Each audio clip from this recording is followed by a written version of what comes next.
और बरेली पहुंचे हैं संजय निषाद जी। संजय निषाद जी निषाद पार्टी के अध्यक्ष भी हैं, कैबिनेट मंत्री भी हैं, मत्स्य विभाग उनके पास है। और संजय निषाद जी से बहुत सारे मुद्दों पर हम चर्चा करेंगे। बेबाक बयानों के लिए वो जाने जाते हैं और खुलकर अपनी बात करते हैं। और मेरी तो कम से कम 6-7 बार मंच पर, इसी मंच पर मुलाकात होती है संजय निषाद जी से। और संजय निषाद जी, सबसे पहले मेरा सवाल आपसे, पौवा नहीं पावर चाहिए है? वो पौवा नहीं पावर चाहिए, मतलब कि ये क्या मायने? और सर वो टोपी नहीं लेके आए भाई, टोपी तो दे दीजिए। इस टोपी से तो पुलिस वाले भी सम्मान करते हैं और इस टोपी से ही गुंडे माफिया डरते हैं। वो टोपी तो लगा के आनी चाहिए, जो बयान देते हैं वो नहीं दिख रहा आपका।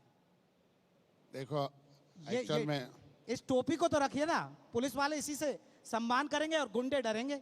मैंने सही कहा ना? आपका आदेश।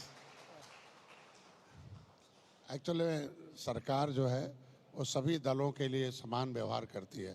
क्योंकि हम लोग सरकार के अंग हैं, इसलिए हम लोग निरपेक्ष रूप से, वह चाहे सपा हो, बसपा हो, भाजपा, कांग्रेस हो, जो भी मिलना चाहता है अपनी समस्याओं के समाधान के लिए सभी लोगों के लिए होता है। इसलिए सरकार में आने के बाद हम लोग दल से ऊपर हो जाते हैं और सब सेवा के रूप में आ जाते हैं। लेकिन दल के लोग काम करते रहते हैं। जो आपने अभी सवाल किया कि पौवा चाहिए कि पावर चाहिए, तो पौवा पिलाने वाले अंग्रेज आए थे, 350 बरस राज किया और अंधेरे में रख के शिक्षा छीन कर, रोजगार छीन कर देश की जनता को मूर्ख बनाया। 70 साल अंग्रेजी नहीं पढ़ने दिया प्राइमरी स्कूल में। फंडामेंटल राइट था कि 10 साल के अंदर सबको शिक्षा दे दी जाए और रिजर्वेशन के विचार किया जाए, लेकिन शिक्षा ही छीन लिया 70 साल। गांव में अंग्रेजी नहीं पढ़ी गई और न पढ़ने के नाते जितने भी अच्छे विज्ञान है और भी अंग्रेजी में थे।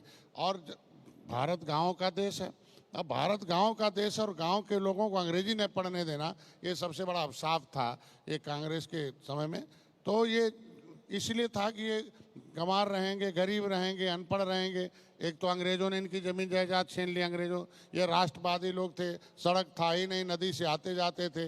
अंग्रेज आक्रमण किए, मुगल आक्रमण किए, सीधी लड़ाई तो निषादों से हुई। सीधी लड़ाई होने के नाते हमारे लोगों को कानून से उजाड़ा। 12 अक्टूबर 1871 को क्रिमिनल कास्ट घोषित किया। अगर